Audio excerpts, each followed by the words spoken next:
Today on Pickleballers, we have the most powerful man in pickleball, Pardoe, the CEO of UPA, which is PPA and MLP. My aunt actually introduced me to the game. We ended up playing 7, 8 games, and the next morning I called my dad and I'm like, dude, we gotta play this game. This is so fun. We saw that there was a pickleball tournament in Atlanta and there was 400 players on pickleballtournaments.com. I turned to my dad, I'm like, I had more fun watching that pickleball than I did at the US Open. What if we did 4 or 5 of these? This would be fun. Started obsessing about it, running math on the back of my napkin, started doing research, understanding who all the best players were. We're gonna have 4 or 5 of these. I wanna call it the PPA Tour. I wanna hear your mind when this Kansas City thing happened. This was probably the craziest moment in pickleball. I remember calling Tom and I'm like, something is weird, something is happening. I don't know what the hell's going on. Did you think at this point your business could be done? Yeah, for sure. Today on Pickleballers, we have the most powerful man in pickleball, Pardoe, the CEO of UPA, which is PPA and MLP. He's also my boss, and he's been very good to me. He's taken me from just this tennis player to a pro pickleball player now. And let's not forget pickleball tournaments, Pickleball Central. A few things, yeah. A few things, but it's crazy. We're here in New York. Today is the first day of the MLP finals, so appreciate you making the time. I know you have a bunch of meetings, looking sharp. Looking good, huh? It's I think last time we did a podcast, it was Kitchen Conversations, which was not quite as good as Pickleballers. Yeah, Jason. Had to get Jason out and replace him with Oscar. Yeah, it's much better. We've upgraded, but thanks for being here. It's a long time coming. No, I love it. Yeah, super excited to be here. Since you guys put this podcast out, I was like, man, I really want to get on there. So when you texted me and said, hey, let's make it happen, I thought that was going to be awesome. And this is the season closer. So big deal. Big deal. Big deal. Season 1. Yeah. So we typically start out each episode asking our guests how they got here. Mm-hmm. How did you get to this moment? And we'd love to hear your backstory. As far back as how far? My pickleball story? No, where you're from, upbringing, all of that. Cool. Yeah. No. So I guess that's a big question. Big question. Yeah. So grew up in Sandy, Utah. Awesome parents, and I think had just a pretty normal childhood as far as being able to just do fun things that kids get to do. Right. We love Utah. Utah's such a great place. It's a great place to build a family. I'm the oldest of 4 kids in the family. So my youngest is my little sister, Mesa. She's a cheerleader at the University of Utah. Oh, nice. And then Braxton actually works for the PPA Tour. And then my little sister has a protein company that she's been running with her husband. So yeah, family of 4. Grew up playing sports, lots of sports, basketball in particular. Pretty good basketball player, right? I've seen his shot. Unfortunately, he did beat me in horse. Numerous people have told me that you were a stud high school basketball player. I mean, I was the kind of kid. I was the kid that grew to 5'10" in 5th grade, had armpit hair, But no, played with a lot of really good basketball players that are still playing. A lot of my friends are still playing overseas. Played against some guys that are in the NBA now. But I definitely was the catch and shoot, move the ball, play really hard, play defense. I was the kind of kid. If I was on your team, you probably loved me. If you were playing against me, you probably hated me. Pretty scrappy. Yeah, definitely scrappy. A grinder, man. Yeah. Willing to do whatever it takes to get the W. Yeah. So grew up doing a lot of that. And fortunately I had a dad who was very hands-on. My dad was able to spend a lot of time with us as kids, worked for himself. So, he'd pick me up from school at 3:30 every single day, go home, do homework quick. And then it was sports, whether it was football season, baseball season, basketball. We'd have 4 basketball games on Saturday. When I was in 3rd grade, I ended up playing on this really competitive AAU basketball team, and we started traveling everywhere. So, I was 8 years old, and my parents were dropping me off at an airport, and I was going to Orlando to play basketball. So I think a lot of that actually really helped me with the PPA Tour because I saw a lot of how events were ran, how events were organized. I very much had been in the sports landscape of tournaments and how things work. And so I think that definitely was helpful. I guess fast forward, had high school, played high school sports, had a lot of fun. And then I'm also Mormon or LDS, so I went on a mission, which is really cool. It's a 2-year service mission where you kind of put your life on pause and you decide to go out and to help other people, help people learn about Jesus Christ, go and serve. And I think that aspect in the Mormon church, like it really makes you grow up, right? And so when you decide to do this, you can go anywhere. So like my best friend who I started the PPA Tour with, Connor Ogden, went to Portland, Oregon, right? Yeah. And Bryce, who's our president, went to Argentina. I went to Australia. So I spent 2 years there, and I think those 2 years when you look back. Connor went to Portland, Bryce went to Argentina, you went to Australia? Yes. Ogden, you picked the wrong place. Yeah. You got the short end of the stick, you know? Sorry, go on. But yeah, so I spent 2 years there, mostly in Melbourne, a little bit of time in Tasmania. And it's like, that was like such a great learning experience. You learn a lot about yourself when you're alone, you know, away from family, and you know, you get to decide what you want to make your life every single day you wake up. Like, there's nobody to keep you accountable but really yourself. And when I look back at my life, that was such a great learning experience. You really learn who you are, what's important to you in life. You get to see all sorts of other people that are going through their challenges, their ups, their downs. And sometimes, like, when you're just in your family life, you don't really know anything outside of like what your day-to-day is. And so when you get to go and you get to see other people and what they experience, you know, you see some things that they do and you're like, wow, I like that. I want that in my life. I want to become a little bit more like that person. And then you see some other people's challenges and you say, you know what, I'm grateful for what I have and traveling the opportunities is I've been given. Huge perspective shifter. Absolutely. So that was awesome. I don't know if I would do it again because it's super hard. You know, it's definitely, you have to be very disciplined. But you sure learn a lot. And so did that, came back. I got married really quick. So how old? I was 21 years old when I got married. So that's I wild. got married to Carly, and for those who don't know, Carly is the best. Is amazing. I actually, my wife is just super sweet and lovely, and I actually think they're very similar. And clearly, they put up with a lot and really hold down the fort. So no, definitely, Connor's got a good one. And so got married while I was in the middle of college, right? So I was going to the University of Utah, and Carly was going to BYU. So we ended up getting a place kind of in between. And Carly's super smart, like a little bit of the opposite of me when it comes to like valedictorian, 4.0 GPA. How'd you meet her? I met her in high school. And so she was the student body president. And we were always just like friends, right? Mm-hmm. I actually like introduced her to some of my friends to go on dates. And like we very much were like, I thought Carly was awesome. We were really good friends, but like we were so different. Like I was a little bit more of a troublemaker, like, you know, staying out late, hanging out with friends, a little bit rowdy. And Carly was very well put together.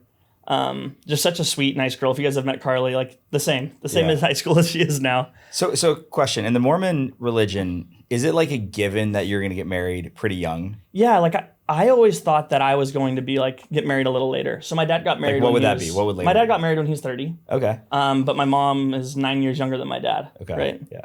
But no, it's pretty normal to get married quickly. Yeah. But I think in the Mormon culture, like there's a lot of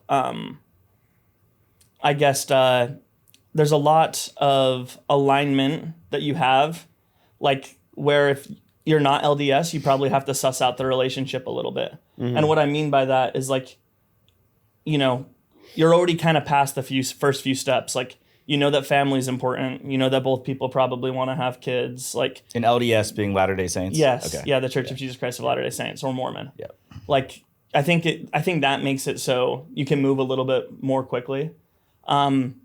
But yeah, it's definitely normal to get married anywhere kind of between that 20 to 30 years old. I mean, then there's a huge population of Mormon pickleball players too. Yeah. Right? I talked to so many people and they're like, I don't know what it is with Mormon people. It's trampolines and pickleball. Good, clean fun. You know? Jason Aspis has this thing where he taught, whenever he meets someone who's Mormon, he says, "Did you have a trampoline?"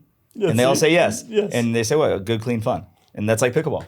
Yeah. No, and I think it's such a family because like being Mormon is like so tied to family, like big families, and family is like the most important thing. And the fact like in pickleball that you can play with anybody of any age, like the reason I got into pickleball, and I'm sure we'll talk about it a little bit more here in a minute, is it was something I got to do with my dad. Like growing up, he would rebound for me, right? Mm-hmm. He would coach my games, like, but we never got to do anything like together. I remember going out and playing tennis a few times when I was really young, and my dad played tennis at BYU. He was a pretty good player. And like, that was hard to do because he was so much better than I was. But pickleball, like, we could go out and we could compete and we could have a fun time. And it was like this new thing that I was able to enjoy with my dad that it was kind of like new for us. Like, it's not something, like, he wasn't on my rec league basketball team, you know? Was he better than you being a tennis player at pickleball when you guys started? definitely. He's a good player. No, he's good. 5-0? Yeah, definitely 5-0. So he's definitely better than you. Roscoe, have you heard that DoorDash is now an official partner of Pickleballers and the Kitchen and the title sponsor for MLP? Dude, I literally use DoorDash every day. I had them deliver pickleballs to my house the other day. It's incredible. You can get the most random stuff on there. We just ordered a USB charger. Didn't you order like a Labubu or something like Dude, that? I got dog treats for my dog Bubbles. I mean, he loved it. And we're doing a giveaway? One commenter on this YouTube podcast is going to get a $500 gift card from DoorDash. All they have to do is comment on the podcast. All you have to do is comment on the podcast and you can win a $500 gift card from DoorDash. And get a Labubu delivered straight to you your can house. get a Labubu, dog treats, muffins, whatever suits your needs. Use DoorDash. But I think that's why pickleball is special, right? Like, and that's kind of everyone's story. It's like, I went out and I played against these people who are way older than me and thought because I'm more athletic, I'm stronger. Or my like, grandparents. Yeah. Well, I first started playing with my mom and my grandparents in Hilton Head Island. And it was like a family reunion. And it's like, it brings so many people together through community. And it's another way to connect, with people. It doesn't matter what generation you are. So I think that's super cool. And did this lead you into creating the PPA?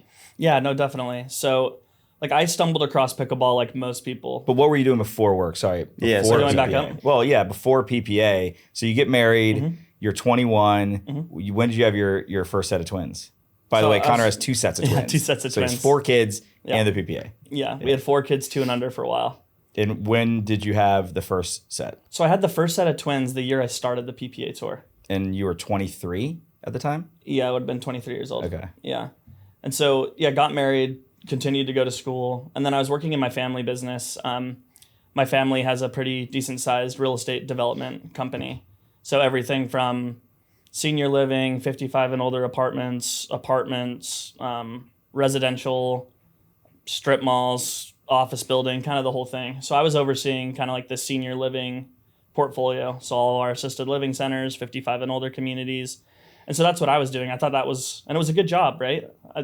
And so I thought that was going to be my career, and stumbled across pickleball like everybody and started playing a lot of it. My aunt actually introduced me to the game. She was trying to get my dad and me to play for a long time. She said, come play pickleball. And like, you hear the name and you're like, I'm not going to do that. Like, I'm busy. I got a lot going on. And eventually she called me one day and she kept asking and asking and asking. And she's like, hey, I'm going to play in a tournament and my partner's sick.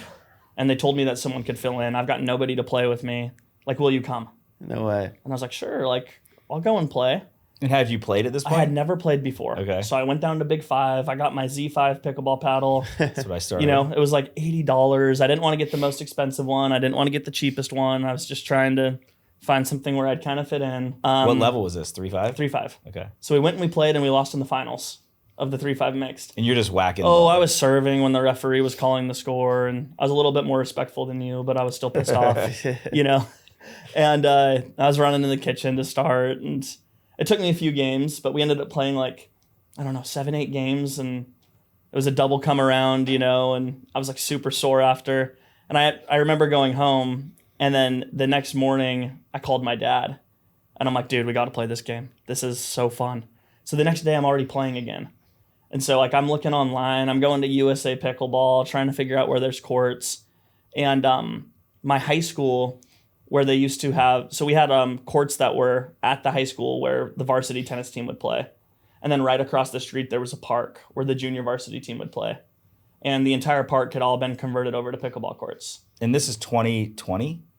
2019? Oh, yeah, before. Okay. 17, 18. Oh, yeah, because you were pre-pandemic. Yeah, okay. 2018, definitely. And this is what people say. Like, people always say, like, hey, like, the pandemic made pickleball grow. Pickleball was booming before the pandemic. Yeah. It was going to grow no matter what. You think so? 100%. Really? 100%. I think COVID maybe Accelerated it, but I think it was still growing because when you look back at the data, you're right. it was still the fastest growing sport. But I think this definitely put gas on the fire. What were the tournaments? It was the big, it was Nationals, TOC, Tournament of Champions. like the USA Pickleball tournaments at the time? Yeah, so like it was funny. Like my dad and I wanted to qualify for nationals, so we would go around and we'd play in all these regional tournaments, and we would go and we'd play. We played an event in Portland, Maine. We played an event in Arizona. We played in one in St. George. Like, you know, you had the bug. I had the bug. And loved I it. think that's important for. I don't know if I knew that Yeah. you were like that into pickleball. Yeah. I had assumed you were, but I think there have been a lot of brands that have come into the sport over the years and try to capitalize on the momentum of pickleball. Yeah. You were kind of the commercialized momentum. Yeah, no, and I think definitely. that's an important distinction for people to know. 100%. Yeah, and it's like I mean, there's just nothing else like it. Like you guys know, like I was playing the other day in San Diego. You said you saw us playing in the mornings. Yeah. Like I still wake up early before the pickleball tournaments, and I go show up and I play for an hour and a You'll half. text me. You'll be like, "Hey, let's play before the tournament." I'm like, Yeah. "What time? 7? Nope, I'm out." Come on, man. Work starts at 9. I know. Yeah, or earlier. Yeah. But yeah, so really just fell in love with it. And my dad and I, we were going to visit a project, a work thing that we were doing, and we saw that there was a pickleball tournament in Atlanta, and there was 400 players on pickleballtournaments.com. And we're like, what the heck? 400 players? This is crazy. And this is Chris's tournament, right? Yeah, so it would have been 2018, 2019. And Annalie was 12 at the time. I had just gone to the US Open tennis, had a great time. Actually remember watching Donald Young play his mixed match, which was funny. And so the next month we went out to Atlanta, and we're watching the pickleball. My dad and I are playing in like the 4-0 or the 4-5. What venue? It was out at Windward. Okay. So we're at the tournament, and all of a sudden we hear there's a $10,000 purse or something like this. And I never even knew pro pickleball was a thing. I just knew USA Pickleball and nationals. Like I didn't really understand there were pros. I'd heard of Kyle Yates, but I didn't know people were playing for money. I thought they were just teaching pros and people that were really good at pickle, right? Yeah. And they had a little court set up with, 4 or 5 metal bleachers, and like Chris and Chad, they were trying to do it the right way. Like you could tell Vulcan had just come on the scene. They were a brand new company. They sponsored a little VIP section. Like they had the vision for sure. Yeah. And I remember watching the play, and it was, Simone was playing with Corinne Carr. Lucy was playing with Irina. Annalie was playing in one of her first tournaments with her mom, Leigh. Wow. She's 12. And I remember watching the play, and I turned to my dad. I'm like, I had more fun watching that pickleball than I did at the U.S. Open. I go, this playing? was watching. Okay. I loved it. Tennis. Okay. Got Yeah, it. I loved it. Of the U.S. Open tennis, Yeah. yeah. I was like, I love this. This is awesome.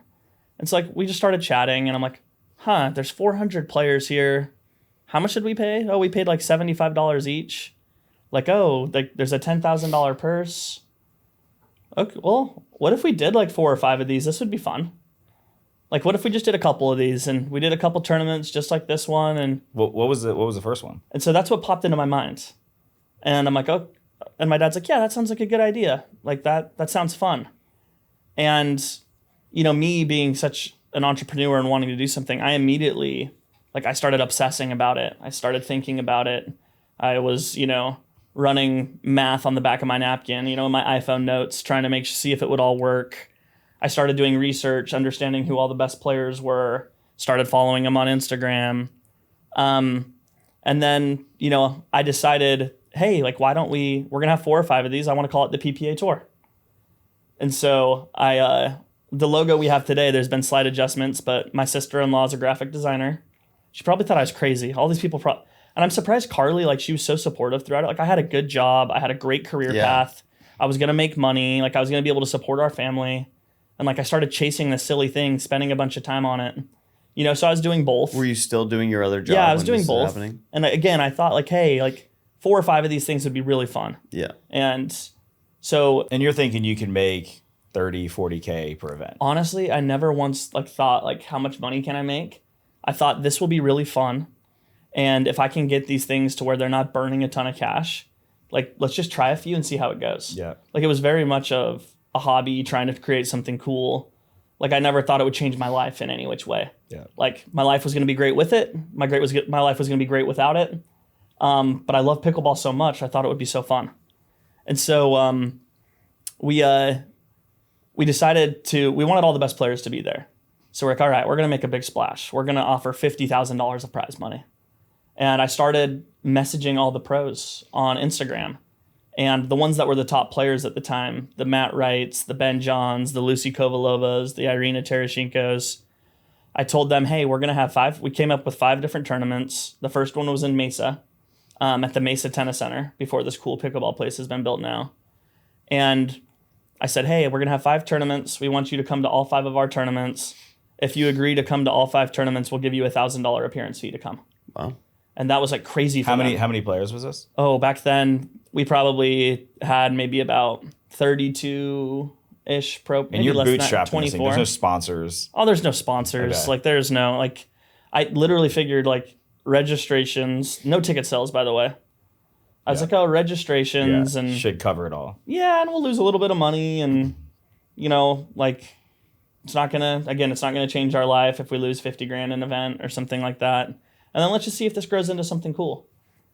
And so we ended up loading up the tournaments. So this is actually funnier. So Bryce Morgan, who works for me now, I hired him to build all of our websites and do all of our SEO and all of our stuff for our senior living business. He had an agency, or was he actually coding? He had his own agency. Bryce is great. Bryce He's is the best. Yeah. And so I asked Bryce to come and meet with me. We go over all of our SEO, all of our conversion stuff. He was doing my paid ads. And then I said, hey, I've got another project for you. And I said, I'm starting a pickleball company. I need you to make me a website. I need you to do all this stuff, right? And so you'll ask him now. He's like, I thought this guy was crazy. I thought I was just taking 10 grand from him and hopefully I'd get a small retainer each week, you know? And he'd never heard of pickleball before. So he built out the website for me. And I told him, I said, because I didn't know how pickleball tournaments worked. And I'm not the most tech savvy guy. I'm like, I need you to Pickleballtournaments.com? Yeah. And it was so bad back then. It's not. It's really good now compared to then. It is. It's got some work, but it's still way better than it was. Back then, I don't even know if you were in the sport. It was still yellow. The website was yellow. It was not developed. There was no UI. No, Really? it was yellow. Yellow margins. Okay. I mean, it literally looked like the phone book. Okay. And so I told him, I'm like, you need to figure out how to do all this. So he figured out how to do it. He ended up, I started calling venues around, found 4 places to run our first couple events. Well, what was the cost to rent a venue then? Probably about 10 grand. For 3 days? Yeah. Okay. Did you have to repaint the courts? Yeah, I mean, we had to repaint the courts. We had to bring in the bleachers. It was a lot smaller scale than what we're doing now, obviously. For sure, yeah. But like, I think one thing that set us apart from the beginning is like we understood like what it should look like, and like we were willing to come in from a place like no one had ran a pickleball tournament where they were willing to lose 50 grand, and so it allowed us to come in and like be well capitalized from the beginning. And like I remember running the first event, and everybody was already putting it up there as the second best event.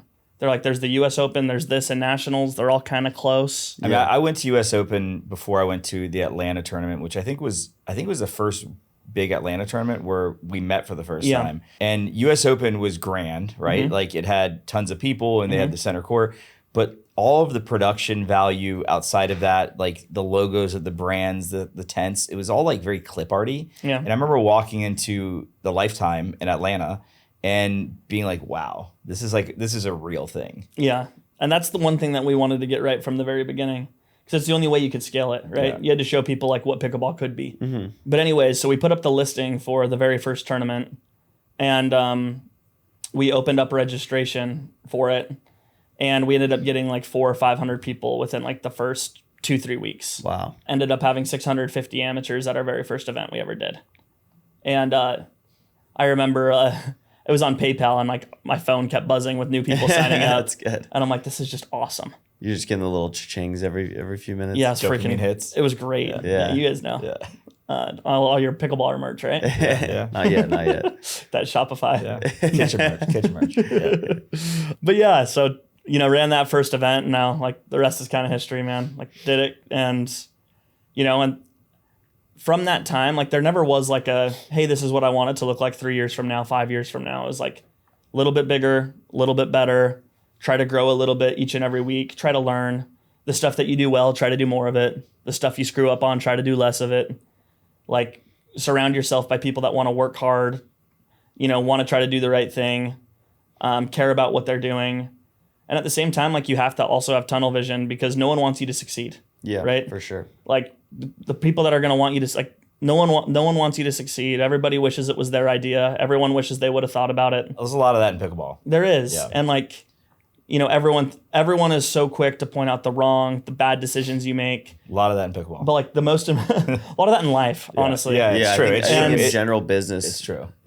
But this is I think, sorry, and I don't want to interrupt, but I'm gonna real quick. Sure. I think what you're saying is like such valuable entrepreneurship advice. I think that has been our big thing, is like, we're not going to let anybody outwork us. Like, we're willing to work harder than anybody. We're willing to put the time and the effort in, and we're willing to do the things that other people aren't willing to do to start a business.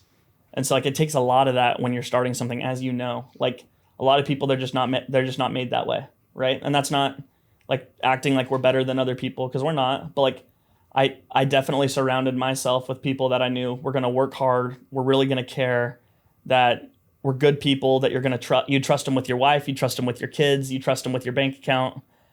And I think doing that has obviously led us to where we are today. Obviously, a lot's happened since then, but man, the sport's has grown so much in the past 5 years. It's like, sometimes it's like hard to appreciate and hard to recognize, because you guys know how pickleball is. It changes so much every single day, every single 100%. week, every single month, every single year. Like, sometimes it's nice to take a pause back and say, like, look where we came from. for sure. Totally. I think there's something to be said about who someone surrounds himself with. Yeah. And I will say that we've worked with a lot of companies in pickleball, probably most of them at this point. And there is not, I mean, your team, especially your core team, are some of my favorite people in the sport. They're some of the most kind, honest people that I know in pickleball. And these are like your best friends from growing up. Yeah. Ogden, Bryce. I mean, I've become a huge Brett Mack fan. I was gonna say Brett Mack too. Yeah, and like, I think that says a lot. And so kudos to that. And then Carly, of course. Yeah. You've got a really strong core, and I think that's really important. And I think that's just awesome. It even goes deeper than that, though. Like some of the day-to-day people for the pros, Liv, Ireland, Dylan, Matt, like all these guys really make it special and create the feeling of what PPA is, I think. And so and people work hard. I mean, they're working work their so tail hard. off, yeah. But you've created an amazing squad for sure. Yeah, no, I appreciate it. And I think that what's been the most important thing, is like, just try to surround yourself with the best people possible that are, and it's crazy. Like, you actually look at like some of our executives or people that have been here from the beginning, like, everyone's still here. Like, people aren't looking to find other jobs. Like, we make sure we take care of them, but at the same time, like, they love it. Like, they love what you're doing, like what you do. And like, that's more important than how much money you make, really. It's like, when you learn this as you start growing, as you grow up and you start working and having a job, like, you spend so much time with your coworkers. Yeah. Like, should unfortunately, enjoy it. I spend more time with Connor Ogden than my wife, Carly. Same with Dane. Like, I've worked every day with Dane for the past 8 years, and I feel super just lucky and fortunate. But I think that's spot on. Yeah. It's like, you should really love what you do and enjoy it, and it's like half your life work, totally. if not more. Totally. The work hours. So question about you basically building PPA. At what point did you leave your real estate job? And could we talk a little bit about maybe Dundon getting involved, you raising money, when this thing really, just took off and became the behemoth that it is? I guess I know that took time, but Again, like, so we would have founded this thing in 2020, which I think a big thing is too, is like, we pushed through COVID.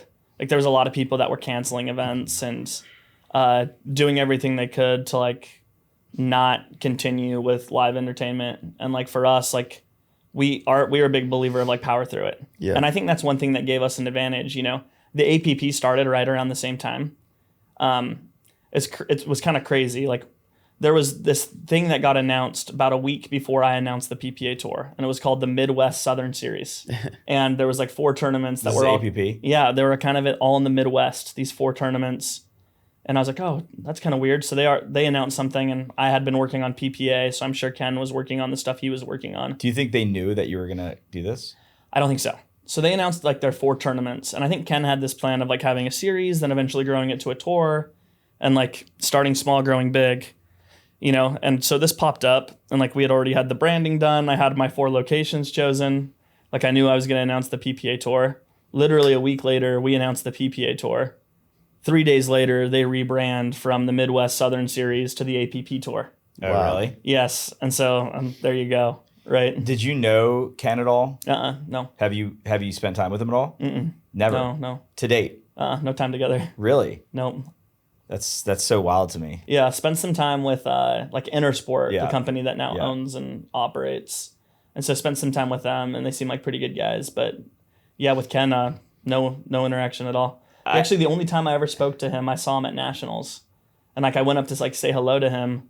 And like right when I walked up to him, he was like going like this. He's like, no animosity. Oh, that's funny. You're I'm like, like, I'm just saying I hi. don't have any animosity. Yeah. Like, I think it's interesting how, ideas are just ideas. And I Yeah. think it all comes down to execution. For sure. And I don't think APP has done a bad job. I think they have their events. I don't know much about their just business. different. I don't know much about their business. I don't interact with them much. We worked with them before you and I met. Yeah. But I think it's interesting to see how similar ideas, a pickleball tour, how they can evolve so differently. Because you guys, I feel like more than anyone capitalized on the growth of the sport, and not only capitalized, you fueled it, right? And I just think it's interesting to see how the two different entities have kind of went about their business. Yeah, I think just different people, different Yeah. visions, different values, different goals, different ambitions. Same idea, but it can take you totally different ways. Totally. Definitely respect what they've done, though. It's been really cool. We run a lot of really good events. So you left your job at this point. Yeah, so anyways, first year went through. And I remember having a conversation with Ben Johns. And I think there's kind of like 3 big inflection points that got me to where I was and like kind of where we're at now. Number one is I spoke to Ben, and Ben is like, I want to do this full time. I want to do more of this. And I remember sitting down at dinner with him in Tampa. It was me, my dad, and him. And I think Connor Ogden came about halfway through. And he's what, 21? Yeah, and he's like, in order for us to do this full time and commit to the PPA Tour, we need more events. Like, we love the PPA Tour. We understand what you're trying to do. But in order for us to be with the PPA Tour, we got to run more events. And at that point, it was like, all right, we got to either commit to this or we got to be okay with players playing other places than just the PPA, right? So that was a big inflection point. Number 2, one of our first sponsors was Jigsaw Health. Do you remember them? Of course, yeah, Patrick. Yeah, and so it was like our first like real sponsorship deal we did. They were huge in pickleball for so I had long. no idea what to charge Yeah. at this point. Like, it had just been endemics. Like, we had sold a sponsorship to Pickleball Central. It was all paddles and balls. And Doesn't your mom love the pickleball cocktail? I think she does. I've What's talked to her. pickleball It's the cocktail? Jigsaw Health. It's like their Oh main- yeah, no, we will get pickleball. Is it pickleball cocktail? Jigsaw Yeah, Health. Jigsaw Health like Pickleball packages cocktail. to our house still. we do too. Honestly, I'm not gonna lie. Like I'll use them probably like Yeah. every like once a day. They were huge. They were like Mike- they were the first sponsor. Do you, the orange one, or do you use like the electrolyte? I don't even know. Supreme? I think it's like a raspberry. That one's so good. Yeah, but Yeah. I like we get big packets and sometimes they'll be like, all right, mom, we're out of electrolytes, and they come. I didn't even know it was I guess I don't think of it as Jigsaw, but that's what I take every day. It's So hilarious. That is funny. My kids love it. Like, my Yeah. kids have it every day. My kid takes one to school with them. Oh, really? But anyways, they were one of our first sponsors, and we ended up doing a deal. It was for $55,000 a year. And like, I didn't know how much to charge. We literally just made it up. Sent it to him, got a deal done in like 3 days. I was like, wow, this is amazing. $55,000. I'm rich, baby. Yeah, I was like, this is crazy. And so They're the headline sponsor. they weren't the headline sponsor, but they were one of the most seen sponsors. They got a lot of assets for that. And so that was like right during the first event. Like, I sold that sponsorship like right incongruent with event number 1. And they were kind of like the only partner at the time. And about a year into it, Patrick Sullivan, the CEO of that company, called me. And he goes, Connor, I don't know why I'm spending $55,000 a year with you when I can go to the APP and I can spend $5,000. And he goes, like, why am I spending all that money with you? I'm like, well, the events are better. Like, they're more professional. They look better. And he's like, yeah, but I can be in pickleball for a fourth of the price, an eighth of the price. And he's like, I just don't understand, like, why. The same players play in both events. The same, like, there's not. And so the phone hung up. Immediately, I called Ben. And I go, how much do I have to pay you to be exclusive?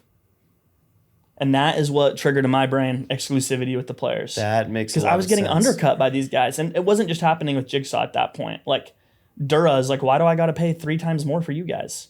Like, everyone, and I right then I knew, like, if I don't have the best players on my side and I don't have the best quality brand, this is never going to work. Everyone's going to undercut each other. The players aren't going to be able to make the most that they can make. We're never going to be able to run a business. I'm never going to be able to pay my guys. Like, this is never going to work. And people can't copy the players. Like, that's the one thing they can't just go, undercut you with, which I think is smart. Because people do question the exclusivity a lot. People are like, oh, why hold the players? But well, this is even before you came into the sport. Like it was a big thing. I think this was my thing though. Like I originally was the first person to come with exclusivity because. And so you stand behind this. Like you're I like stand I had to do it. 100%, and I would do it every single day of the week, and I would have done it earlier. If I would have known the things that I know now, I wouldn't have operated. I would have not even started unless I had the buy-in from the players. And the reason is like in order for us to invest the capital, in order for me to invest our time, our family money, we invested a lot of money into this. We've put millions and millions and millions of dollars into pickleball, probably tens of millions. Dundon's now put tens of millions of dollars into pickleball. Other investors have now put tens of millions of dollars into pickleball. Like in order to be willing to invest and willing for media partners to be willing to give us a shot and willing to make sponsors, the DoorDashes, the Humanas, whoever of the world, to be able to sponsor, like they have to know that we have the product and we have the best product. I think there's something else around, like I'm sure the players were stoked about the money, but I think they also, as Ben said, I believe in what you're doing. Yeah. They were bought into the vision. They were bought into the production level. They saw that you could take it from being this backyard sport to something bigger and grander. And I think people don't realize that everything's not about money in the sport. Money's important to run a business, but it's also about alignment. It's about vision. And I think that's why, you're one of our, best partners. And I think it's because we have similar visions for the sport. We want it to be big. We want more people to experience it in the right ways. And so, yeah, I think alignment's huge. Yeah. And more premium. Like, look at what you guys are doing with this podcast. Look at what you've done with the kitchen. Like being able to provide people premium content, premium experience, and be able to see and understand pickleball the way that we do and try to just elevate the sport, elevate the game. Like the only way this works for everybody is if we constantly elevate. Yeah. And so did that. At the time, we gave people 3 exceptions outside of the PPA Tour. So they'd usually play like 1 APP, Nationals, and US Open. And the reason why is I couldn't afford to pay for full exclusivity at the time, right? So fast forward into like late. So we operated all of 2020, all of 2021, part of 2022. And at this point, I started getting reached out to by like everybody. VC groups, 35 Capital who bought Paddle Tech. Oh, yeah. Bunch of different groups started reaching out. They either wanted to invest, they wanted to buy the whole thing, they wanted to learn more and understand. And at the time, like we weren't like making money, but we weren't losing a ton of money either. And so like I looked at this and I'm like, hey, we're pretty well capitalized. I don't want to work for anybody. Like I like what we're doing. And I feel like we're in a pretty good position. So I kind of pushed all that off. I was happy to listen to people. Were brands coming as well, bigger brands? Bigger brands were starting to come in. We were starting to get big sponsors. Like kind of that big first, like I don't know if it's a tier 1 brand, but a tier 1 partnership for us was Baird Wealth Management. It was a deal we did for $400,000 a year. I remember seeing the And so like I remember doing that one and I'm like, okay, like this is starting to get serious. That was my first one where I'm like this is really going to go. Like it was meaningful dollars. It was meaningful commitment. They wanted hospitality. And at that time, like we started selling like tickets too. Like ticket sales were growing. And I hired our first full-time employee to just do ticketing. And so at that point, like things were starting to get real. And what's so funny is like at that event is the very first time I was there in Palm Springs. And it was the very first time that I got introduced to Tom Dundon. Wow. And so Tom, his story is interesting. He ended up getting introduced to the sport by playing pickleball in Cabo. Yeah. And so he was playing pickleball down at his place there. He was playing with Hank Haney, Tiger Woods' caddy. And like, I'm pretty sure Tom thought he was the best pickleball player in Dallas. Like he thought he was the best player in Dallas. And so Hank Haney's like, hey, Tom, I'm going to have to hook you up with someone that's going to kick your ass. Right. So he calls Dave Fleming and says, hey, I'm giving Tom Dundon your number. He's going to call you. You should go play pickleball with him. He's pretty good. Yeah. And Dave is a huge sports junkie. Dave was a big hockey guy too. Yeah. So he knew exactly who Tom was. He's like, Tom Dundon's not going to call me. And for those who don't know, Tom Dundon, Carolina Hurricanes, Carvana, Topgolf. Now Portland Trailblazers. Yeah, now the Trailblazers, which is super cool. Super stoked for him. Like NBA, like basketball, I'm pretty sure is like his first love when it comes to sports. So super cool. We're going to have to get a PPA or an MLP up there. Yeah. Be fun. So sick. So, so Dave's phone rings and it's Tom. And Tom's like, yeah, I want to play pickleball.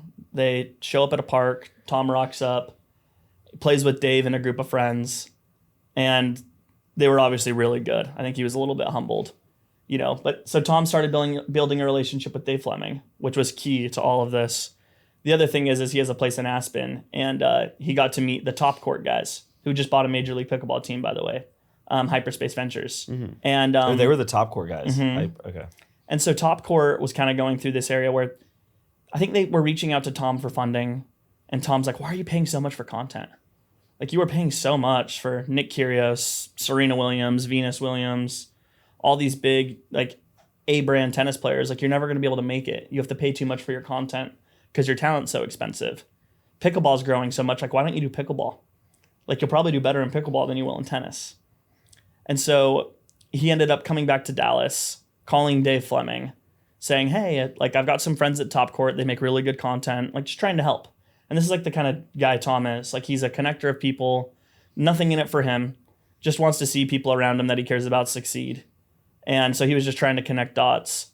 And it's funny the way like timing and everything works out. So when he had that first conversation, it was a few months before Baird and the Masters and the Palm Springs event.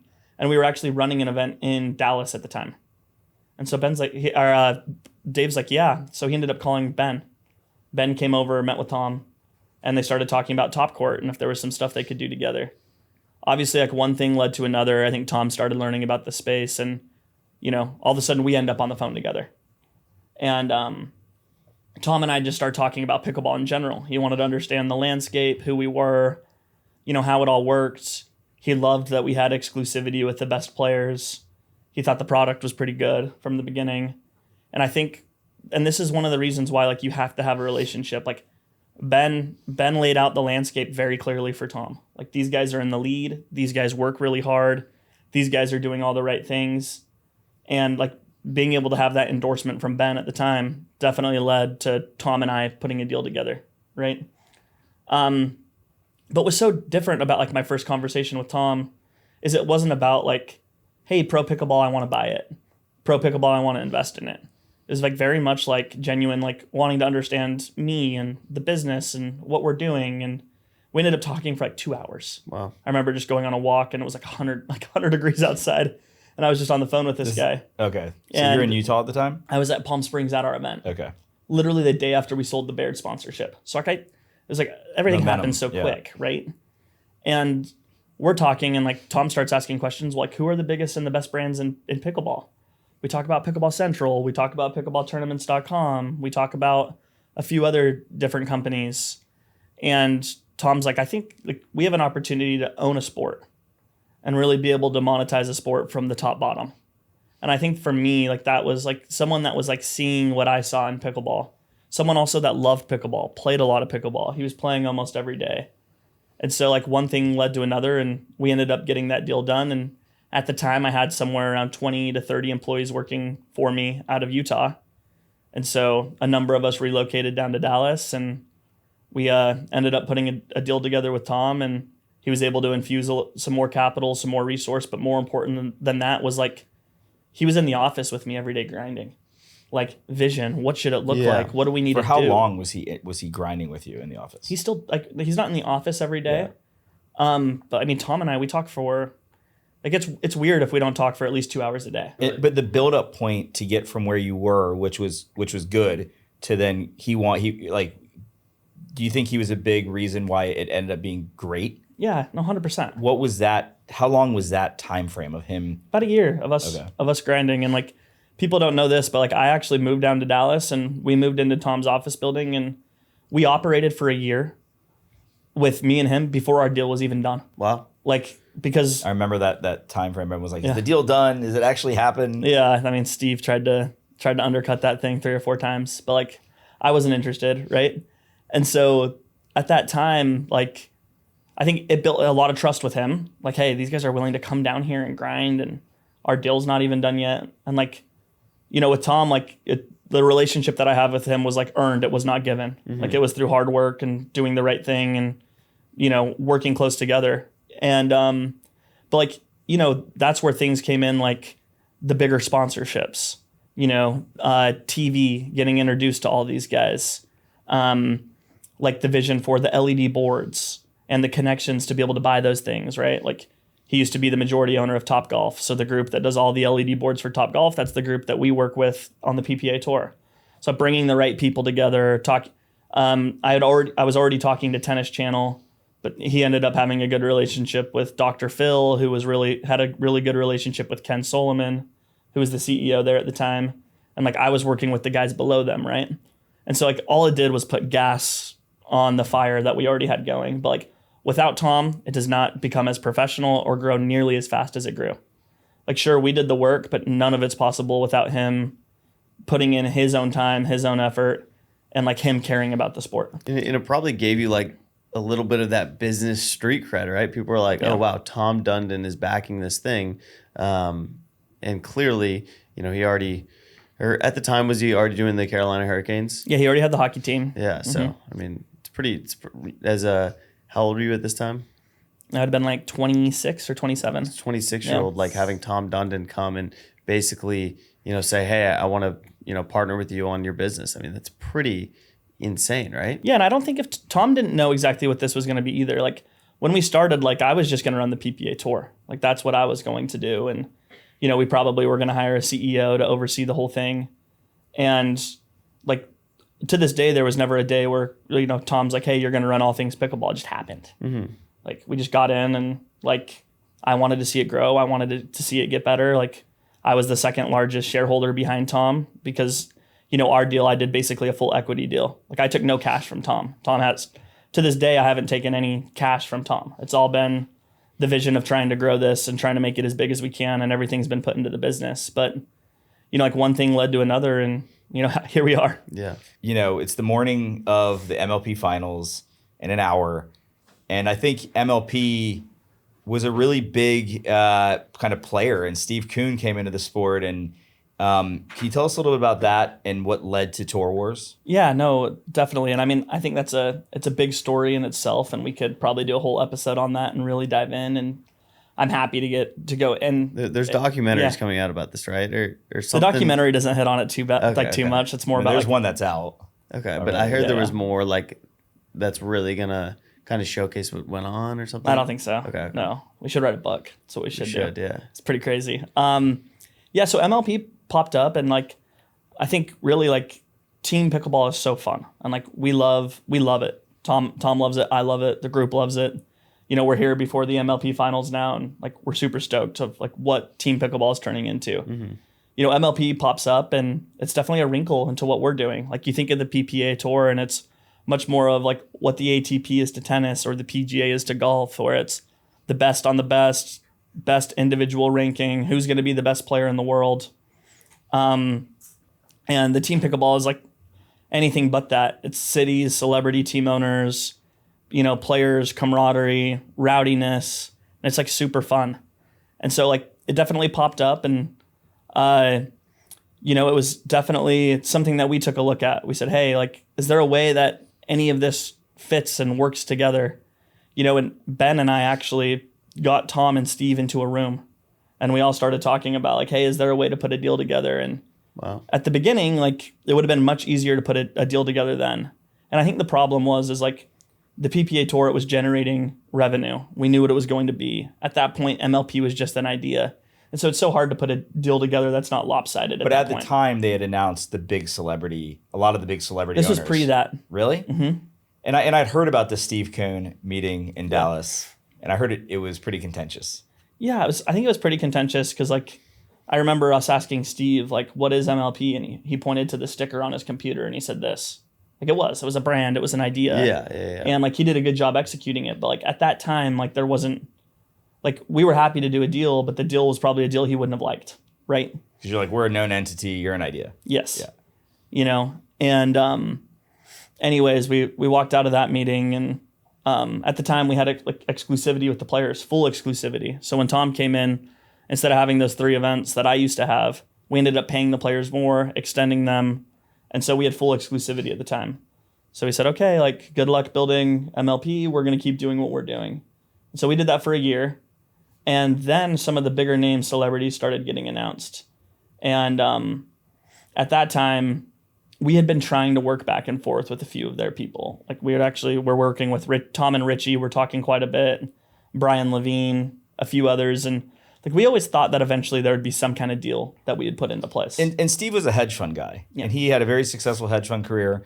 Tom is like an operator and like a hard-hitting businessman who has, NHL hockey teams and Carvanas and Topgolfs. And yeah, I just look at like the two different... Very different. And like everything from like the events were different. Like everything we were trying to do was like, what makes economical sense? What can we scale? What can we grow? It's not about not investing. It's about investing the right way and building things the right way. And like your foundation, it has to be solid. Mm-hmm. And you want to be able to build a house on top of your foundation. If you don't have a foundation, your house is going to get washed away, right? Yeah. So trying to like make the right decisions. And Steve, when he started, it was very much like more of an idea and passion and flamboyant, and not really thinking about like what the next steps were going to be. And it was, if we get enough people to care, eventually it's all going to work, right? But to make a long story short, they started announcing celebrity owners. We tried to put another deal together. We couldn't quite figure it out. Were Tom and Steve kind of butting heads every time you guys met? They didn't speak. They spoke the first time, and I don't think they've ever spoken since, even to this date. And I mean, Steve's in Austin, and so I remember I think I played with Steve like a couple mornings later at Bolden Acres, and he was like, "Oh, it was like they were trying to steamroll us and this and that." Like, I think it was just I think the perspectives on what was going to happen were very different. Yeah. It comes back to alignment. Like, there just wasn't alignment. And it's like, I don't know if Steve was expecting a 50-50 partnership right off the get-go. I mean, you'd have been building this thing for 3 years. Yeah, or longer. Yeah, 3 years. And Tom had already invested significant money, and we owned a bunch of assets in the space. Then you had a deal. Yeah. So then we ended up putting a deal together finally. Like we announced that we were going to start our own team pickleball league. Yeah. Vibe. Yeah, which was awesome. Awesome logo. Marketing ploy? Not a marketing. Like, we were ready. Really? We were like my core guys that worked for me. Like, we were all in Dallas, and we were going to Tom's house like every day, and we were working. He was hitting the phones. He was talking to Tiger Woods, Garth Brooks. Wow. Cuban was going to be a team owner, right? Cuban, yeah. And I still don't have a Vibe sweatshirt, which is kind of I need to get you one of those. Yeah, I think they're like $50. You can Venmo me. Done. Vibe was very much going to be a thing. It was just like, hey, enough's enough. It's going to be our team pickleball thing. It's definitely going to be secondary to what the PPA Tour is, but people like it. And I remember Tom, as we were negotiating, he goes, hey, the worst thing that you guys have ever done is you've already sold 16 teams. He's like, you sold all these teams for cheap. He goes, we're going to start selling our teams at $4 million a pop. So we had 4 teams sold in 1 week of us announcing Vibe. Like, LOIs signed, people ready to go. Larry Fitzgerald, Mark Cuban, Chris Saka, and who was the 4th one? Garth Brooks. Yeah, Garth Brooks. And so we were ready to roll with those 4 teams. And as soon as we announced it and we got going, within 10 days, we had a deal that was on the table that we could agree to with Major League Pickleball. And this was like not a merger. It was more of like us owning equity in their company and us having alignment on where the players could play and how schedules and how everything would work. And so, like, we definitely trusted that. We believed in it. We had a term sheet. We got it signed. Jason and I flew out to New York it was right around this time, actually. It was during the U.S. Open. I think it was right before. And we were going to meet with Steve and Julio to discuss them coming on as strategic partners of the kitchen and investing. And we got to lunch that day, and Steve was on a call outside. And I was like, he's like, I need a minute. So this would have been like a year later, right? From when we like had our first deal. with MLP. I thought it was around the same time, but there was never any deal. There was never any tournaments where y'all ran it together. There was. We did like almost a whole year. Oh, so there was a season. Okay, so this was after. I had my MLP team. Tom had his MLP team. Correct. Sorry, I didn't mean to fast forward. No, you're good. So there was a season. Yeah. And then we came out here, and Steve comes into the restaurant. He goes, "We just got commitments from all these players. We're going exclusivity." And I was like, "What do you mean?" He's like, "Oh, we're gonna go and get all these players." And so then we did an emergency podcast at Julio's apartment with Steve and Julio, with Jason and I, and it was like war. And he was like, they're not honoring that they can play. Like I think there was around like how many MLP events there could be, and that was just a crazy moment. Was this Kansas City time? Yeah, this would have been the exact same time as Kansas City. I want to hear your like mind when this Kansas City thing happened, because this was probably the craziest moment in pickleball. So you heard this was happening. Yeah, so this was the craziest. So we had been working on getting the long form agreement of this deal done. So we agreed to a deal about a year before then. We operated for a whole year. I had an MLP team that my family ran. Tom had an MLP team. We ended up consolidating those 4 other teams into 2. And Cuban and Mark Moulton had the Dallas team. Mm-hmm. And Larry Fitzgerald and the Arizona Drive now had the Arizona team, which now Phoenix owns, right? Phoenix, the Flames now. And so we operated for a whole year, right? And it was getting to the point where it's like, okay, we need this long form agreement done. Like the last 90 days before this happened, like we were ready to get this thing signed and get this thing sealed and get this thing delivered. And like we could not get the lawyers on the MLP side to get the deal done. And then you start to worry. Mm-hmm. You're like, okay, I gave you access. I think they're biding time. We did everything in good faith, you guys. We gave them access to all the players. All the best players were now playing again. We gave them full access to like our staff and our team and we were literally operating together for a year, expecting that this is going to get done. Like back to trust factor, it didn't feel that weird to me. I did the same thing with Tom. And right? You think this was a plan? I think at some point and sometime during that, yes. I don't think everyone was in on it, but at some point between 0 months and 12 months, that's how long we were basically operating together, maybe 9 months. There was a time where Steve Kuhn woke up in the middle of the night and was like, hey, I'm not going to do this deal anymore. Yeah. For sure. And I'm going to try to get the players. Yep. And he roped us and he doped us and we were operating, together essentially. And I think he always knew what he was going to do. And it finally got to the point where it's like, okay, the ball is in their court. The lawyers have done everything they needed to do. We spent hundreds of thousands of dollars in attorney's fees. And it was time to get the deal done. And it ended up going radio silent. They stopped contacting us. For a few days. Basically, there was a few days where we couldn't hear back from anybody. And we had constant communication every day. And I remember calling Tom and I'm like, hey, something is weird. Something is happening. Oh, wow. I don't know what the hell's going on.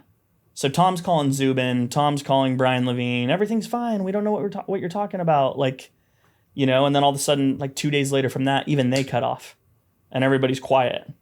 And so this is about 3 or 4 days leading into Kansas City. And I spend my summers, at least I did spend most of my summers in Utah. And so I was just flying back to Dallas. And I actually was on a flight. And I remember walking my neighborhood, calling Tom and calling people. Zubin wouldn't answer my phone calls anymore. I'm like, this is weird. Yeah. Something's going on. So I ended up, we were already scheduled to go back to Dallas. On the airplane, I'm like, there is, I could just feel it. I'm like, this is just so odd. And so I had Carly and the kids drop me off at the office on the way in. I'd usually go home and help the kids and everybody get settled. They dropped me off at the office. I end up bringing everybody in a room. I'm like, I don't know what's going on, but let's go through every single player. And if things don't go the way that we want them to go, with MLP, what do we actually think each player's worth? Yeah. So we actually made a spreadsheet. We went through every single player, and it's funny how intuition works that way. The next morning, I end up getting a call from a player. I don't want to say who, but from a player saying, "Hey, Connor, I've been offered this exclusive contract from MLP. Of course, I'm never ever going to do it, but I think everybody's getting offered these things, and I think a lot of people have already signed. I don't really know what's going on." And so I was planning on not going to Kansas City, and I'm like, "Oh shit!" And so from there, I just went straight to the. So you're like, it's happening. You're like, I knew. Yeah. And so I went straight to the airport. I called the lady that books our travel. I'm like, get me a ticket on the near. Should I go to DFW or should I go to Dallas Love? She's like, go to Dallas Love. I get on a Southwest flight. Sure enough, there's no Wi-Fi on the flight. Right before I get on, I'm sending Connor Ogden down to Target. I'm like, all right, I need underwear, a toothbrush, 3 outfits. And yeah, all of a sudden we're in the middle of it. And so you get to Kansas City and it's like crisis mode. I don't know if we spoke, like I just remember it being very hectic time. And the then players couldn't really play even. I mean, everyone was like, it's crazy. It was just a really weird time. And this is like my second PPA, by the way. I just want to state. So I was still trying to figure out what was even going on. I was like coming through qualifying, but I just remember it. You got in at a good time. Yeah, I just remember it being the weirdest feeling being there. It was awful. Yeah. And so you're then on the spot trying to sign players. Yeah, and trying to negotiate and be like, guys, like what's going on? Like I'm trying to. It's like these MLP is like completely buttoned up. They've got folders and they've flown people out to meet with people's hotel rooms. They've got like binders and documents and Jay Markowitz is doing his thing with the ledgers and the margins and they're all buttoned up ready to go with these offers. And like I'm calling and I'm getting our lawyer to make a term sheet and. Like it was. Did you think at this point your business could be done? Yeah, for sure. Like, and I think that, like, once I knew Ben and Anna Leigh were good, I knew we were going to be fine. Like, that's we had Ben and Anna Leigh. They were committed to what we were doing. I knew we were going to be okay. Mm-hmm. But until like we got that full commitment from them, you see some of these players signing these other deals, and you kind of go like, oh, who are they going to have to play, right? And so I think there was 2 times where I thought the business could be done. One was like right when it was happening and I didn't have Ben and Anna Leigh's commitment yet. And then number 2 is like all these players started signing and I started like looking at the list and I was like, gosh, like this is getting tough. Mm-hmm. And so then we went out and put a few absurd offers out. I remember talking to Tom. I'm like, what do you want to do here? He's like, well, how much money do you think the business is worth? And we're talking, and he's like, oh, well, we don't want the business to go away. He goes, make sure, he gave me a lot of trust and a lot of rope. He's like, go make the offers you think you need to make. Yeah, he let me do it. Let me do the things that I needed to do to make sure that we were going to stay around and be relevant. So quickly got Ben done, quickly got Anna Leigh done. Ben took a little bit longer to actually formally get done, but Anna Leigh we got done straight away. And then Leigh Waters is on site pushing people towards PPA, by the way. I remember in the players lounge, she was with Connor Ogden, who I didn't know at the time. And I had sat next to him and I could see he was bugging out and I ended up talking to him and I met him then while he's bugging out. And I remember Leigh Waters being like, do you want to be your own player or do you want to be a part of a team? And I'm like, I just found out what pickleball is. I was like, I just got here. I didn't even hit a third shot drop. Yeah. But I think it's such an interesting time because that has directly led us to today. No, definitely. So there was a huge battle for these players, and I think it led to, and I love the pros. I love the pro game, but I think it led to a lot of players, Roscoe maybe included, like everyone, you just got in the sport, getting these overinflated contracts because of Steve not honoring the word of the deal, going out and trying to sign contracts, trying to kill your business, and then you having to go and counter those attacks and sign these overinflated contracts. Yeah, no, 100%. And just to back up where you said did you ever think your business was going to be gone? There was one night, that second night, where I started looking at the board and I saw everybody, and I ended up getting a call from one of the MLP team owners. I guess I'll just say who it is. It was Richie. And Richie calls me and he's basically like, hey, it's over. And I said, oh, well, what about these players? He's like, we've got all of them. And I knew that I had some of them. So I'm like, but I felt like, hey, this could be over. He then transfers Steve on the phone. And Steve is like, basically, he offered me a lot of money, millions and millions and millions of dollars, and the ability to still operate and run the PPA Tour and help with MLP. And he's like, I want you to turn your back on Tom. And I want you to throw the towel in. And I'm going to change your life. I'm going to give you so much money that it's going to change your life. It's going to change your family's life. It's going to change your kid's life. But I want you to turn your back on Tom.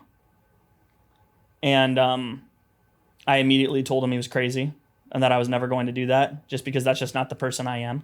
This is fucking nuts. I would never do it. I mean, it was this time where it's like you don't know if you're gonna cry, you don't really know what's going on, like you're not sleeping much, like, and you have And a you're conversation. good with Richie? Right now, Richie and I probably don't have like the best relationship, but I wouldn't say it's the worst relationship either. Like I think You and Steve? I haven't spoken to Steve since all this has happened. So, but anyways, like in that moment, like being asked to do something like that, like you immediately know like that's wrong. That's not the right thing to do.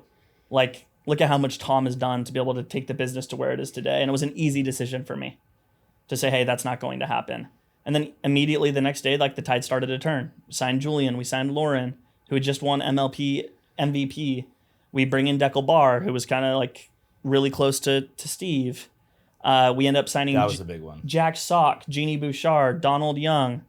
Like all of a sudden things are starting to roll the right way. Roscoe Bellamy. Yeah. Yeah. Yeah. I was actually MLP, believe it or not. Oh, you were? Yeah. I tried. Sorry. I tried. I didn't know Connor like at all at Yeah. that point. But I did see you like a week after. In Kansas City. And then I met a week after in Cincinnati. In Cincinnati, yeah. And then we met. Yeah.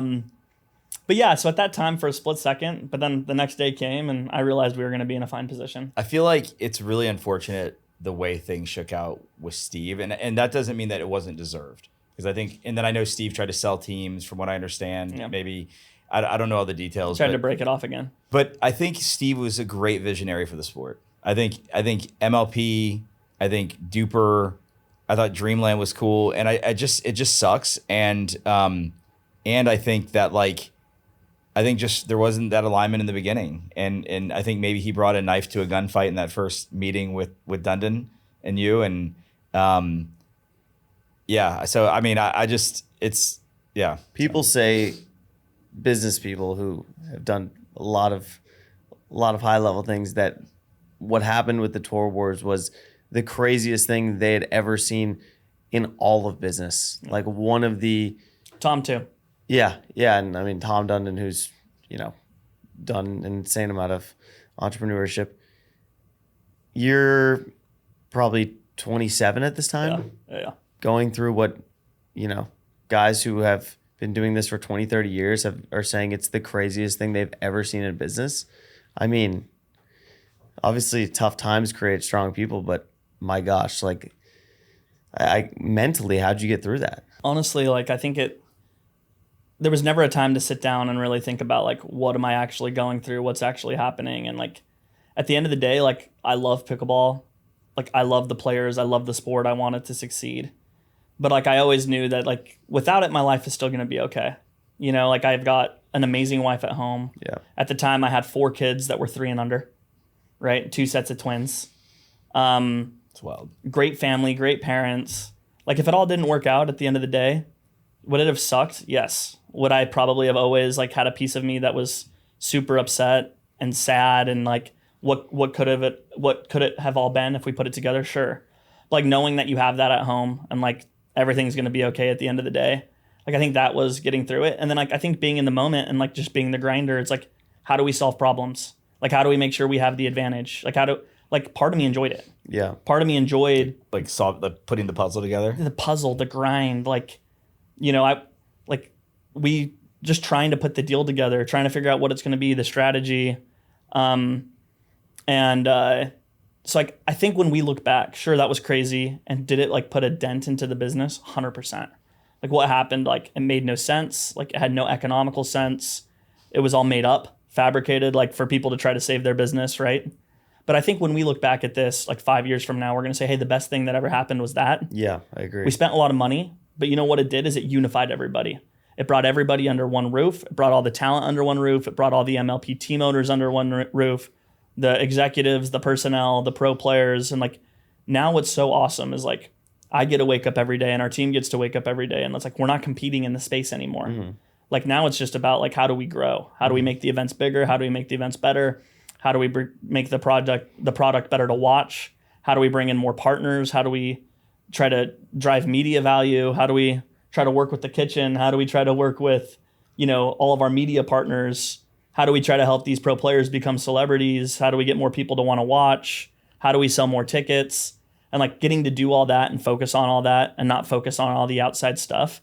Like we've seen the business grow so much the last 3 years. It's crazy to think it's been like 2.5 years or 2.5 years since all that craziness happened in Kansas City, and like having everybody under one hood, one umbrella, and like having some, like now it's not just Tom, like that's my mentor too. Like our MLP board is amazing. We've got Al Tylis and Jason Stein and Zubin and all these other Rich Chaffetz and all these other Mark Molthen, all these other business leaders, people that know sports, people that want to help make it grow. Like it's so much better than what it was before. And so like sacrifice, yes. You like also doing stupid economic decisions, yes. But hopefully in the long run, we say, hey, that's the best thing that happened. You also give careers to how many players do you guys have signed? 166. 166 people who basically said, I can now, stop doing what I'm doing and focus full time on pickleball and do something I love. And I think that, especially for me, I mean, I wake up in the morning now and I am so excited to live my life because it's pickleball, because I get to go play as a professional athlete. And then I also get to live, my entrepreneurial journeys, doing pickleballers, doing other things in the sports, traveling. And so a lot of that craziness, I think, created a lot of hard times, but also a lot of good. And you guys helped so many people. And so I think, from that perspective, as a player, it's only something I can be thankful for. And I also think that we gave the fans what they wanted. And I think the product and the calm now and the PPA and MLP, and I think like the consumers, right, and the fans, the community, that I think they're overlooked in a lot of this. And while I think you get I think it's gotten easier for you in just the communities, but you used to take a lot of heat.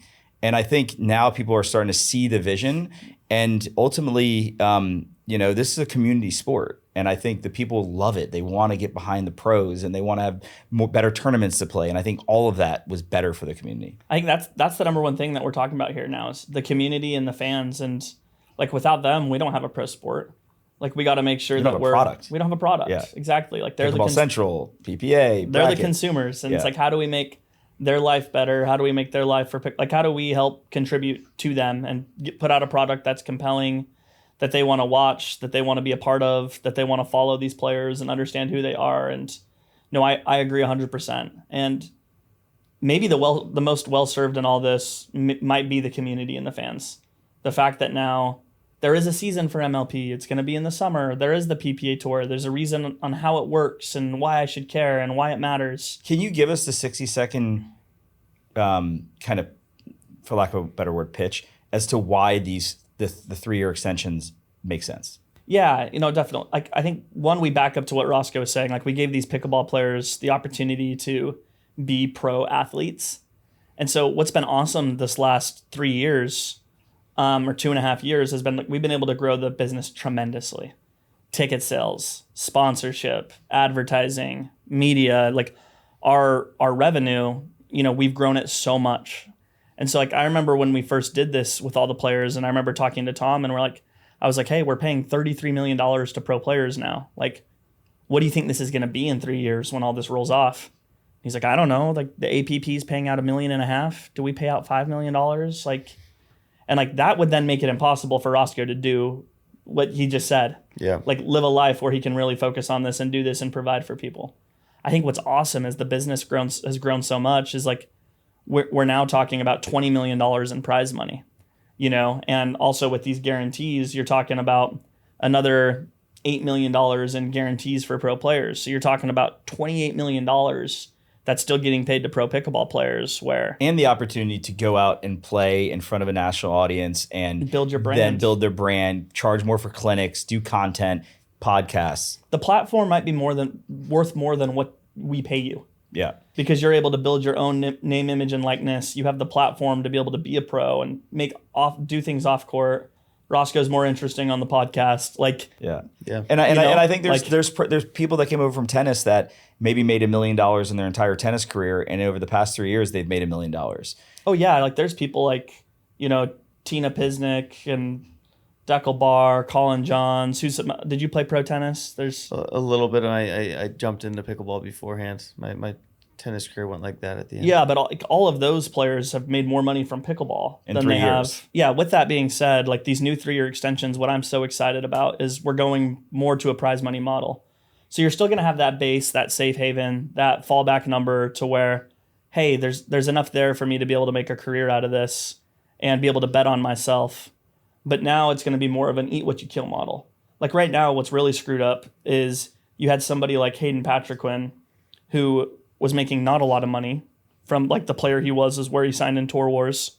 And like I don't want to give the exact dollar amount because he might not want me to, but it's significant, let's say 4 times less than What he'd make on a prize money model. Yes. Yeah. Yes. And so he's playing Worlds with Riley Newman. They win Worlds last year. Riley gets paid a certain amount.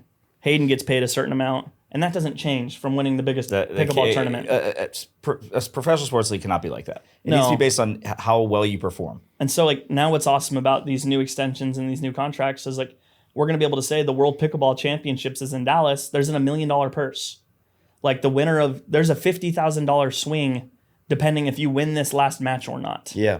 And like that is going to be more entertaining, more compelling. It's going to help with media. It's going to help with gambling. It's going to help with sponsorship. TV's going to love it too. It's going to help with Everything. players playing harder.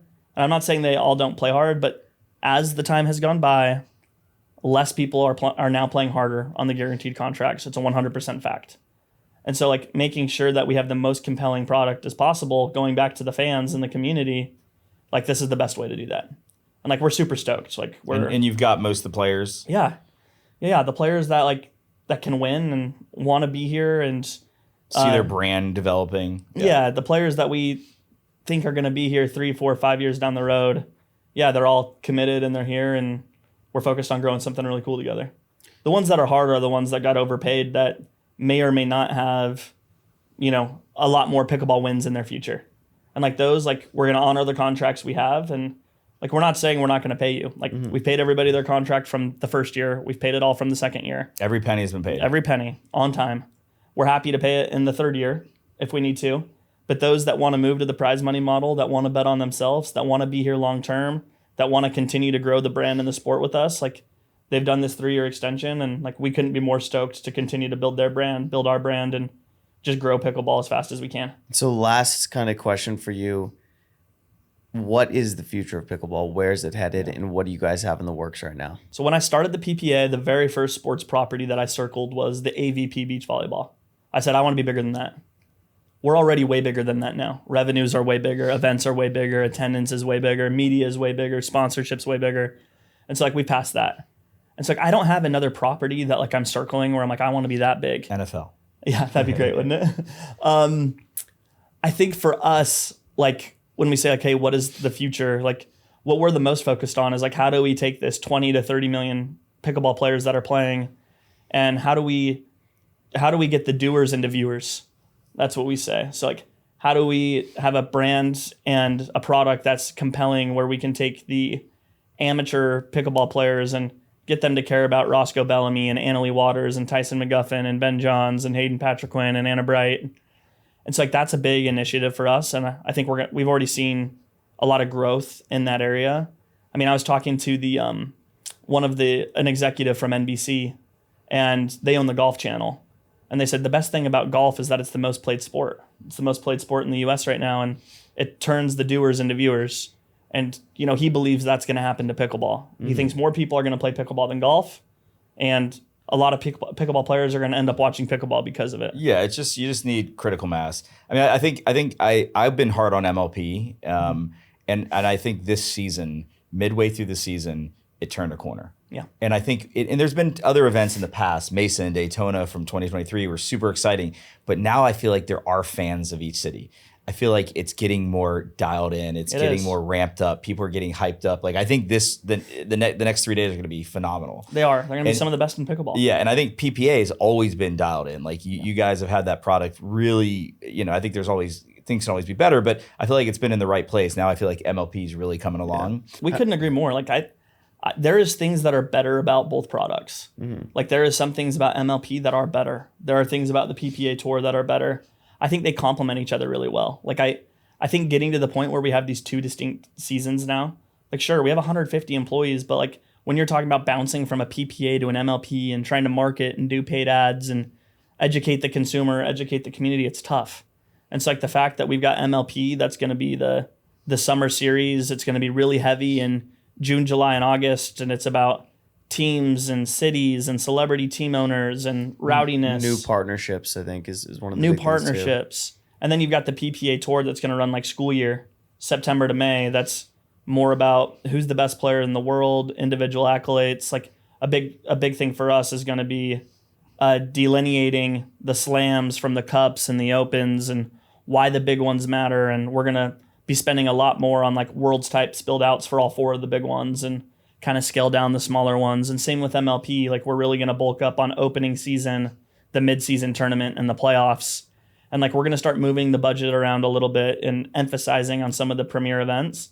Because we've seen as we've done that, like when you spend more, you make more. This should be called the history of pickleball. I mean, it's been such a fascinating kind of rundown of the sport. Well, Connor, I mean, it feels like a lifetime since we were sitting at your house and discussing. You were like, "What's the kitchen? Is it? You're a Facebook group? Like, what do I no idea what here?" you're trying to do. Yeah. And it feels like really a lifetime. And I just appreciate all you've done for the sport. I appreciate you taking a bet on the kitchen when you weren't even sure what it was. And I consider you a friend. Like I've never had. We had a couple moments back in the early days where it was kind of hairy, but I feel like you're a great guy. I feel like you're a family man. I feel like you have great intentions for the sport. And I, for one, and I know people might not say it enough, I very much appreciate what you've done. And so yeah, that's how I feel. And so thank you for that. And no, I appreciate it. And the feeling's definitely mutual. I mean, I remember when you came up, you actually came to my house in Utah. And we played pickleball for the first time, and I had a blast. I felt like we built a good relationship right off the get-go. I think you beat me like 2 or 3 times too. A couple times after which that, is too, kind of crazy to think that could ever happen. We did beat him and Gabe Tardio at Necker this year, though. Pretty easily too. I won a lot of matches. He went that nuts day. after that. But seriously, yeah, it's been a pleasure kind of walking parallel paths on this growth journey. No, I agree. And like, look at what I'm amazed in the kitchen and what you guys have built, and it's been one of the best avenues for us personally. Like trying to grow the brand, trying to grow awareness, trying to tell people who we are. Like I don't think we would be where we are today without your guys' support and with you guys trying to help tell our story. And so I know it's a lot of hard work and growing anything in the space, and especially the kitchen being, I would say, one of the most dominant brands in pickleball. Like we appreciate it. We want to work a lot more together, and anything I can ever do to help, I'm here to help. Yeah, and I just want to add to that. Same thing Jared said, man. You built a behemoth of a company and something. I think it's behemoth, but go on. Is it? You keep saying behemoth? It's not I said that bohemian. twice, yeah. Yeah, it's okay. Anyway, you've always been so good to me. You've taken chances on me. You've believed in me, and you've given me a career where I can now, play pickleball for a living as well as so many other players. So that alone is something can't be thanked enough for. So no, we love it, and we're gonna keep grinding and keep getting better and keep having fun. Things got a long way to go. We're just getting started. Yeah. Like the next 5 years, we're going to have way more growth than the previous 5 years, and we're just excited to be a part of it. Let's go watch some MLP. Let's do it, baby. Let's go. All right. Thanks for coming on, Connor. Thanks.